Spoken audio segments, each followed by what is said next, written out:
South Carolina College student Samantha Josephson got into a car she thought was her Uber Friday morning, and she wound up dead.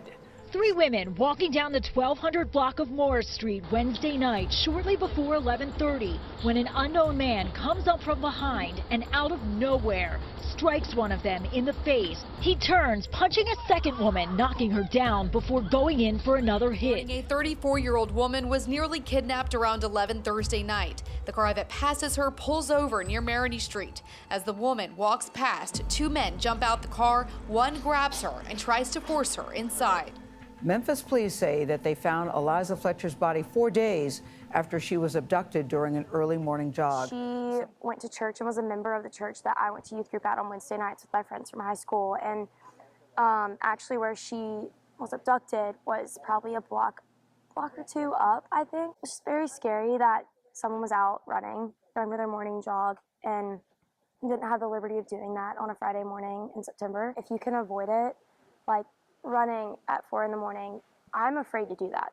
I know for me, when I'm at home, I always make sure that either my mom or my dad is in the neighborhood, because I run around my neighborhood, and I tell them where exactly I'm going. I have 3 routes that I do. I tell them which one I do and how long it should take, and if I'm not back in that time slot plus like 3 minutes, come look for me. I don't have pepper spray, but I try to just be aware of my surroundings. Like if I'm leaving anywhere late, I try to make sure that I have keys with me, and I just go straight to my car, unlock it, and like get in and lock my doors immediately. I think the big thing is not looking vulnerable, like looking down at my phone, and also trying to walk out of places with someone so I'm not alone. I walk out to the car, I like from a distance will look underneath it, and I'll even like slightly like stand back. Even if I've seen that there's no one underneath the car, I just like still freak out a little bit in my brain. I like will step into the car from far away. Like I won't stand directly next to the car when I get in. I like do a huge like leap over.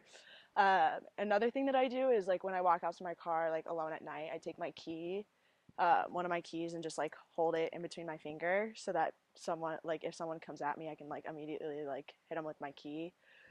Those are like the 2 main things that I'll do when I'm alone, or I'll either pretend like I'm on the phone or I'll call someone just because like I feel unsafe. I'm a runner, so I go on runs and I usually run alone, but I'm always like worried running alone, so I always have my location shared with my mom and my roommate, and I always text them whenever I'm going out on my own. And like even just like walking alone at night, like between buildings, I always have my phone, and like I'll have it like in my pocket with my hand on the power button in case I need to, like, because if I press it a bunch of times in a row, it'll like notify the authorities. I would say that women shouldn't have to go out of their way to protect themselves more. Men should, control their actions more. They should speak up whenever they see something that they think is not right, and just try to be more proactive in society, so women don't have to deal with this type of thing anymore. Also, if you see it, if you're driving by something that looks suspicious, report it.